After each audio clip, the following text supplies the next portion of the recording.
Kasabay ng traslasyon ng itim na poong Nazareno sa Quiapo, Maynila, daang-daang deboto rin sa ilang probinsya ang nakaisa sa prosesyon. Maaga pa lang, nagsimula na ang prosesyon sa Iligan City. Bagamat mas kaunti raw kumpara noong nakaraang taon, halos sakupin pa rin ng mga deboto ang isang lane ng kalsadang ito. Kabilang sa mga sumama sa prosesyon ngayong taon ng pinakawalang bihag ng Maute ISIS at isa ring deboto ng Nazareno na si Father Chito Suganub. Sa katunayan noong nakaraang taon, mismong sa traslasyon pa sa Quiapo siya sumama para mas mapalalim ang kanyang pananampalataya.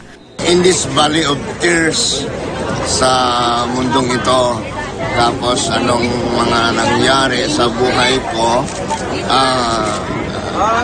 very important para sa akin yung poong Nazareno. At kanya raw ipinagdarasal, I am praying na sana maging successful yung Bangsamoro Organic Law.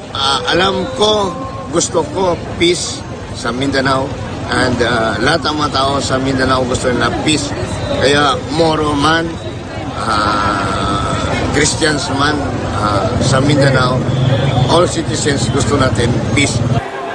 naging masaya naman ang prosesyon sa Cagayan de Oro. Ang ilang deboto nga, tila isinasayaw pa ang kanilang mga bitbit na maliliit na replika ng imahe ng poon habang tumutugtog ang banda. Kanya-kanya rin silang hagis ng panyo. Bagamat umabot daw sa mahigit 200,000 deboto ang sumama sa prosesyon, kapansin-pansin naman ang kaayusan. Pero kung ang mga deboto disiplinado, agaw pansin naman ang tarpaulin ng isang politiko sa kabila ng panawagan ng otoridad na wag naman sanang haluan ng politika ang okasyon. Nagkaroon rin ng prosesyon ng replika ng itim na Nazareno sa Tagum, Albay at Marinduque.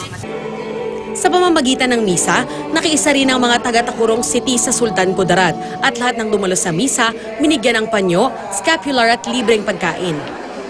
Tayong-tim ring nagdarasal ang ilang deboto sa kapilya ng Poong Jesus Nazareno sa San Juan, Batangas. Sa dami naman ng mga dumalo sa misa sa Virac, Catanduanes, ang ilang residente, kanya-kanyang bitbit na lang ng mga sariling upuan at nagtiyagang makinig sa misa sa labas ng simbahan. Matyaga ring pumila mga pabata mano matanda para makahalik sa replika ng poon. Darlene Kai, GMA News.